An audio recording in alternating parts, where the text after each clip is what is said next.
up? It's your boy Phlex Ruger, producer, engineer, artist. Okay, we in Fresno, but you born and raised in Fresno? Born and raised, yeah. Okay, that's what's up, man. Give us a little insight on like your childhood, the type of kid you were, who raised you or whatever. Moms and pops broke up when I was like 2 years old, so moms raised me for most of my life. And then my teenage years, from like 13 to 18, I was with pops.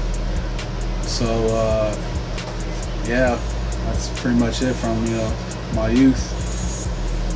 So you said you stayed with your mother first? Yeah, I was with moms probably like from, 2 to 13. Bounced all over the place, struggled, worked a bunch of jobs, and, then I had to live with my aunt for a while while she went to college and worked a regular job, and kind of just been bounced all over the place when I was younger. Okay. And then you went back with your dad, you said, as a teen? Yeah, I was a teenager. Went to go live with pops, show me how to be disciplined, be a man, be a hustler, get my money, be about my business, be sharp, That's dope, because a lot of guys who, they either get one or the other. Mm-hmm. When the parents split, you either get the mom or you get the dad. Right. Usually just the mom. You kind of got the best of both worlds. And the other relatives move around, which is probably why you're such a slick hustler, because you used to being around so many different types of people. That's really dope. You know what I'm saying? Maybe that's where some of that comes from. Yeah. What type of kid were you, like, growing up? Were you a bad kid? I was mischief. I was mischief, but at the same time, I would say I was a good kid for the most part. I mean, what is a good kid and a bad kid when they're just a kid? They're gonna mess up, especially boys. If you know how boys are, they get into trouble. So, I was a boy, just being a boy. Right. Yeah. And then later on, I started getting into graffiti and stuff like that. And I met you actually in a studio in my teens, probably. And that was something that I did know you for, was the graffiti. Right. And graffiti has always been a part of the hip hop culture. Predominantly, like, on the East Coast, it was like always a big part of the culture. And you were one of the few people that I had an inside look into that world. Can you just tell us a little bit about your time as a graffiti artist? Yeah. Being out there in the middle of the night trying to tag on something that, was going to get you a lot of recognition. At that time, that's what it was all about. It was all about the recognition and getting the respect for getting your name out there the most and in the most oddest, craziest places, whether it's rooftops, billboards, freeways, overpasses, stuff like that, And it was a rush, and it was fun because I was being creative and getting away with something that was going to give me kind of, some street fame. Right. And in the world we live in now, it's all about views, clout and shit. Right. So the more views you have, the more popular of an artist you have. Right. So back then in the graffiti world, to help some of the viewers understand, you put your tag or your artwork or whatever in the most dangerous places or most visible places. That was like the equivalent of views, you know what I'm saying? Right, that wow factor that got people turning their heads and talking about you was definitely like the clout that I was, pretty much kind of known in the streets, and people knew about me, heard about me, and if they don't see the face to the name, you're kind of a legend, and that's probably the status we were all trying to reach, because we knew some legends in the city, and that was what we were all trying to achieve at the time, legendary status. So how did the graffiti career of yours, how did it end? Did you just kind of outgrow it, or? Going to jail, getting too popular, sometimes. Also, just the graffiti thing turned into, like some tag banging things, and people were fighting on the streets, using weapons or whatnot. That's kind of like when it was like, okay, this thing ain't really, it ain't it, When you start out growing and when you get older, you start realizing, like, you know, all that starts getting you in trouble, and you start realizing, hey man, I need to grow up and get this money. And that's probably when things changed for me when I went to jail. When I was like 18 or 19, I was burned pretty much, and police knew who I was, so I was like, I can't tag my name, and I wasn't about to change it for nobody. So, yeah. Okay. So, you had already been dabbling in music while dabbling with the graffiti. Yeah. The music kind of just took all the way over from there for you? Pretty much. That's probably really where my heart was, my real passion. You know, I've always been a fan of music first, and I knew I wanted to make music at 12 years old.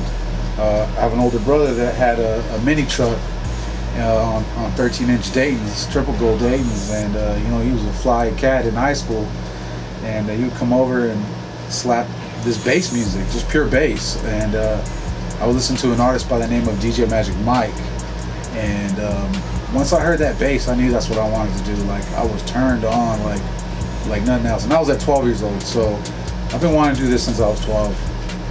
So when you decided, okay, I'm jumping into this music shit, did you want to create the music, the bass music, or did you want to be the artist? That was like, what was the first part of it that you attached yourself to? I would say, you know, at being young, being at 12 years old, what drove me to want to do music was to actually make the music. Bass music, I wanted to compose. I heard stuff in my head, you know, I wanted to switch things up. And then later on, turned around like 18, 19, I ran into you and some old homies. And that's when I thought I needed to be a rapper, because back then, you know, the equipment for making music wasn't feasible like it is today. You know, nowadays you can get a laptop and get Fruity Loops for like $100, literally. And back then, everything was expensive, big hardware, external components that you needed to learn. So I didn't think I could do it at like 18. I thought I had to rap, and that was kind of like my easier way in, you know, because money was tight back then. It wasn't like today.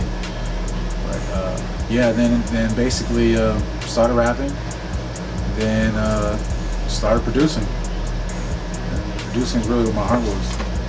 Okay. Producing was where your heart was. Okay. But before,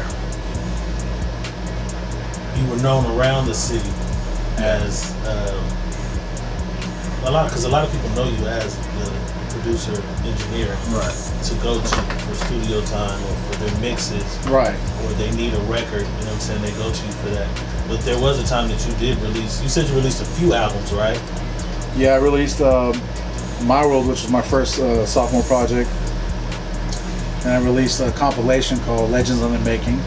And that had Mac Dre on it. That had my boy Diego Red on it. And then just recently, like 2017, I dropped Reset, which was my really my second solo album. But I called it Reset because it was like a first impression, a second first impression, in a sense, where I hit the reset button, started over, came out with a new sound, and just kind of attacked it a little bit more with, you know, being an artist, Right. with my project. Okay. Also, I kind of just skipped over something because I know for a fact that in the city, a lot of people do know you as the engineer, producer. Right. Other MCs know you as the rapper. But there was a time when you had a clothing line called Legal Dope that was all over the city. Right. I even did photo shoots for you in it. Other artists, you know, did photo shoots for you in it. It was all over the city. When did you get into the clothing? What made you get into the clothing? Well, the clothing thing was pretty much an accident because I have a rap group by the name of Legal Dope. And that's me and the homie Young Pro at the time. Now he changed his name to Jesus the God, and basically made some t-shirts to promote the album. The t-shirts were so fly that people wanted to buy them. I stopped at one homie's house. I had like 24 shirts, and I meant to just give away a couple, and he had so many homies there that liked them, they all wanted to buy some. So I said, hey, you know, the businessman to me, let me try doubling my money. So I doubled my money. Literally in one stop, I knew I had something. And sold all my shirts out, meant to give away for free, but ended up doubling my money. And then that's when I said, hey, I got to go re-up. I got to get the word out about this group. But people were looking at the clothing line more than they were looking at the music. And unfortunately, the music didn't take off as a rap group, but the clothing line did. So that was kind of, something that was different. A lot of people would probably like Rockaway. You had the Rockefeller records, then you had the clothing line. Mine was the other way around. The clothing line blew up before the music. So yeah, I was seeing the stores and everything around the city. Yeah, you're one of the first guys that I knew that literally had like consignment deals and wholesale deals and shit with some of these stores. Yeah, the clothes were in the stores around the city. It went from rappers and shit I knew in it to I look up and see a motherfucker I have no idea who he is, and I know you don't know who they are, and they're wearing a legal dope t-shirt because they just bought it out of t-shirt outlet or one of these stores because they liked how dope it was. Right. You know what I'm saying? So you're one of the early pioneers, at least in this city, that had the clothes popping on the streets. Had a good run. Is legal dope still in production? You got more shit coming soon? Rebooted? Is it defunct?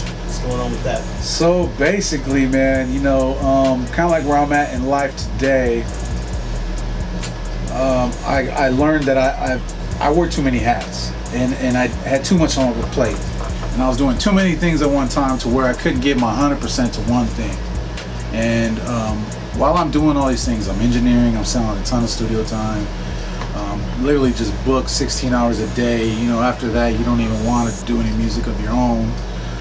And then I had to juggle the clothing line, and the clothing line was big because I had everything you saw came from my mind. Every idea came from me, rooted from me. Then I'd have other artists bring it to life, and then we would push it. And then that was a monster on its own. Trying to run that business was a lot more than I anticipated. Trying to make all the sales and the designs, and that's not really where my heart was. It just kind of something that just took off, and I kind of had to run with it because it had momentum and it was making money, and so was the studio, studio time and stuff. But all along, I wanted to just really produce. I wanted to make beats. I wanted to be a master at that and be the best at that, and eventually, hopefully, make a hit record and make some kind of big placement, or sell a lot of records. That's really where my heart was. So the clothing line kind of just died out, really. Because it became too much for me. It was too much of a monster.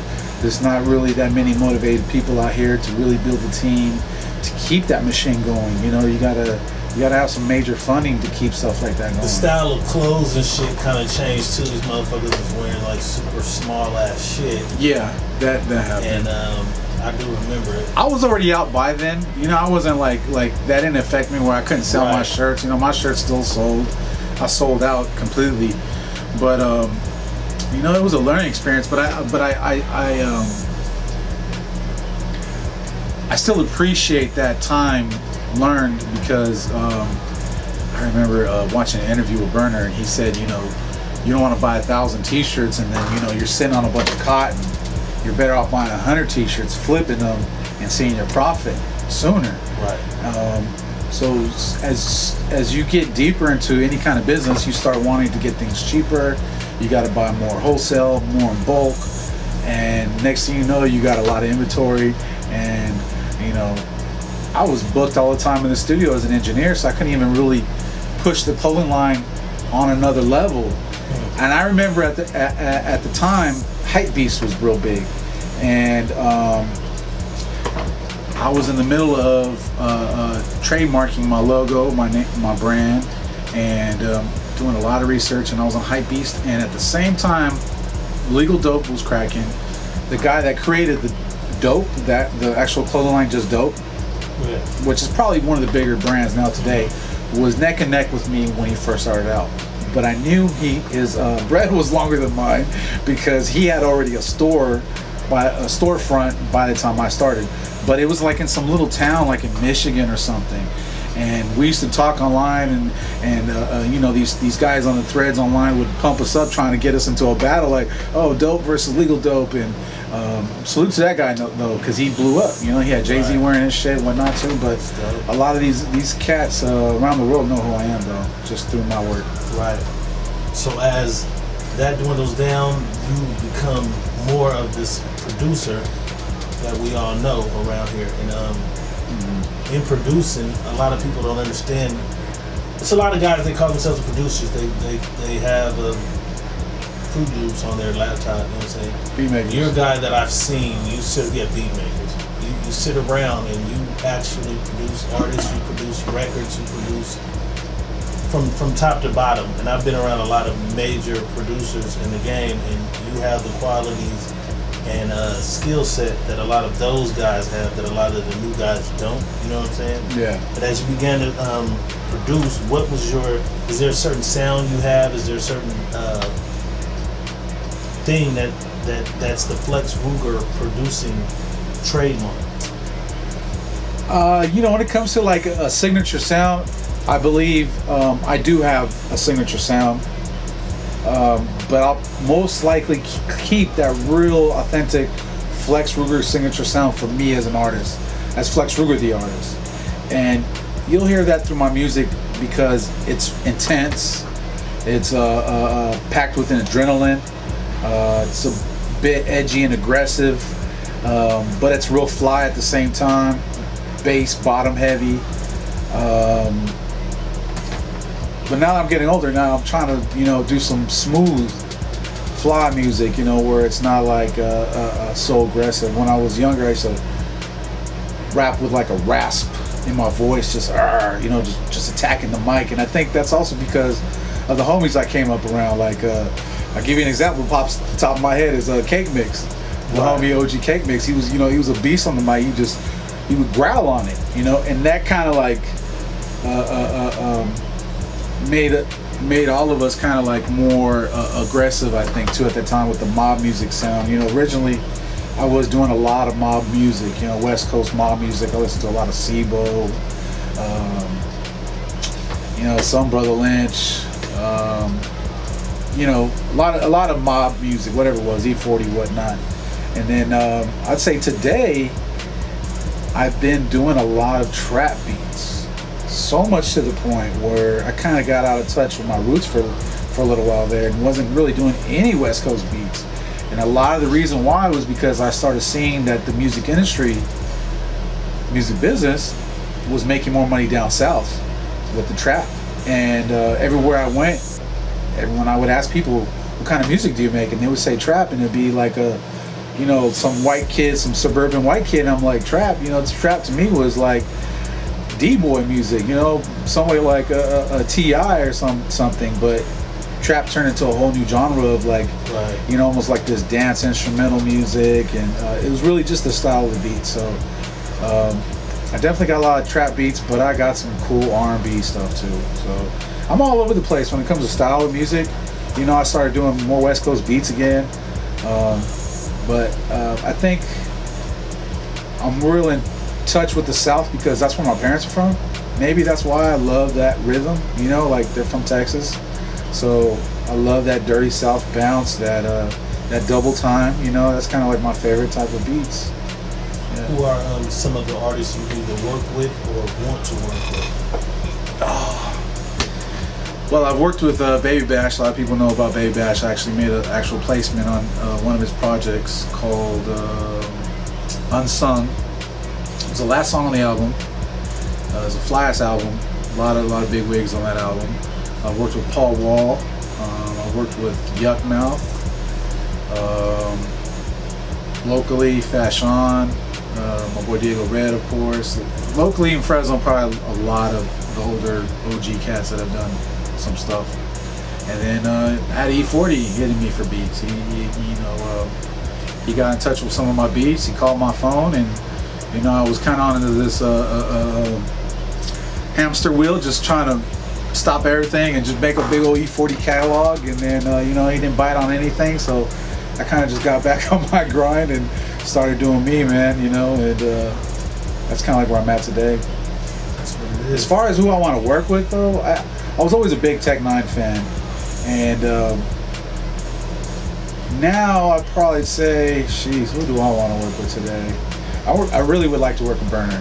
I like to make some good records with him, just because I relate to him on so many levels, from the trees, the hustle. I got some fly shit for him. So if he's watching this, hit me up. Right, hopefully we can make that happen. Yeah. I know a guy who might know a guy. You know All what right. I'm saying? Also, your arsenal we spoke on a few times is the engineering. Mm-hmm. Were you formally engineer trained, or is that something you picked up along the way just with your ear? 'Cause you have an awesome ear, so is that something you just learned along the way? YouTube, like, how did you become such a good engineer? First of all, thank you for recognizing that. I'd say most of it is just second nature, kind of common sense. I'm just in tune with the frequencies. So I really just learned by trial and error, but I did have some mentoring. I had a boy named Dustin that was really good Pro Tools certified engineer, and just kind of coming up under his wing helped out enough. Helped out enough to where I got good at engineering. But most of it is trial and error. Some of it is YouTube, learning where the vocals need to sit, frequency wise, and the drums and whatnot. But I think why I got so good at it is because I did it a lot. Repetition. So repetition. It was like all day, every day, and next thing you knew, I just got really good at it. So anything you do a lot, I think you can get good at. Cool. What do you have? What's next for you? You're just going to continue to do what you're doing now, or is there any goals you have set? 2020's fucked up, so nobody's goals for 2020 are going to be here. But like 2021, what should we expect? You know what I'm saying? Flex. Wow. Currently, I'm working on another EP. I got a song with Yuck Mouth on there. That's pretty hard. I was just talking to him about it the other day. Not too many features. He's probably about the only big feature that I have on there. I just want to kind of keep this one just all me this time. My last project was like 7 records of me and a lot of features. Now this one's more like me by myself. And so I plan to drop another project. Right now it seems like in the music biz, a lot of it is quantity over quality. So it seems like I gotta drop a lot of shit to build a fan base. But right now I'm really just enjoying life and trying to not put too much on my plate. And I've actually cut out a lot of sessions for random artists, not so available for them because I've been focusing more on me, on my craft, and been chasing the placements, trying to build a catalog, tried a few ventures with a few people on the production end, and it kind of comes back full circle like, hey, I just need to focus on myself and get my own shit cracking, because it's hard to find people that can keep up with me. I wear so many hats and I do so many things that sometimes it's overwhelming for people to deal with somebody like me that's just so got their hands in so many things. Right. So yeah. Okay. I mean, I think I pretty much know the answer to his next question. Yeah. But we're just gonna play a quick game. If you had to be one, like you would have the most success, like tomorrow they'd make you a millionaire, you'd be the number one in the world. You have to be one, keep one to fall back on, and then kill one completely from your whole life. Okay. Artist, engineer, or producer? Like, which one would you be? That sounds fun. The one I would be is producer, and I can answer that why. Prime example is Scott Storch. Scott Storch was part of the Roots. He made amazing music with the Roots. The Roots loves to go out and play live gigs and tour and travel. And Scott wasn't feeling that and was like, I want to be in the studio comfortable, just banging out hits all day. That's where I want to be. I just want to bang out hits all day. The road tour life seems very tough. I got a family and whatnot, so it's even tougher when you're there for your kids all the time, all day, every day. So I would want to be the producer. Kill the engineer. I'd kill the fucking engineer. Why? Because that motherfucker keeps me away from the dream. Like Puff Daddy said it best in that movie with Biggie. He says, chase the dream, not the money. And being the engineer, I was chasing the money. You know, back in 2007, when I first started for the engineering thing, and making $25 an hour and being booked 8 hours or 16 hours a day every day was good money, but I had no time for me to get better at my craft. So I definitely would kill the engineer. And then what's the third one? The other one was just keep or fall back on the artist. So falling back on the artist is probably something I'm doing today, even because the EP that I have, the songs that I've been making, I don't really like. How can I put this? Every song that I make has to be a song that falls out of me. Meaning, I don't ever try to make a song. It literally just falls out. So it's so organic to where the beat has to make me make the song. And I got a ton of beats, and literally every now and then one will pop out and grab me, pull me in, and have me make a record, so a full song. And Hey Lover is my last single that I just dropped, featuring Delilah Kadani, which is pretty dope. You know, I think I got a lot of good reviews on that. It's a LL Cool J remake. And the artist thing, you know, just falling back as an artist is like, hey, quarantine time, fuck it, I might as well, and let me get these streams up. You know, let me drop this. This is another stream of revenue. I love being an artist. You know, don't get me wrong. Like I would still love to be an artist. I'm a very creative individual where I have big visions. Sometimes exceed my budget, my planning, my energy. You know, that I have to apply to it. But I would love to be the artist as a fallback, but a producer comfortably to where I could just make hits and just chill out, you know, and be in my own comfort zone. For sure, man. Yeah. Appreciate your time. Yes, sir. You know what I'm saying? This is Diego Red for We Hear You Interviews. And any shout outs you want to give for We Dip? Shout out to Red Room. Shout out to everybody who helped me build it, who was a part of it. You know who you are. Shout out to myself for hanging in there and sustaining and outliving a lot of people and being consistent with my hustle and keeping something, and also learning how to be an owner too. That's pretty much it for now, yeah. And that's what's up, man. Phlex Ruger, we appreciate you, man. This is Diego Red for We Hear You Interviews, and we out.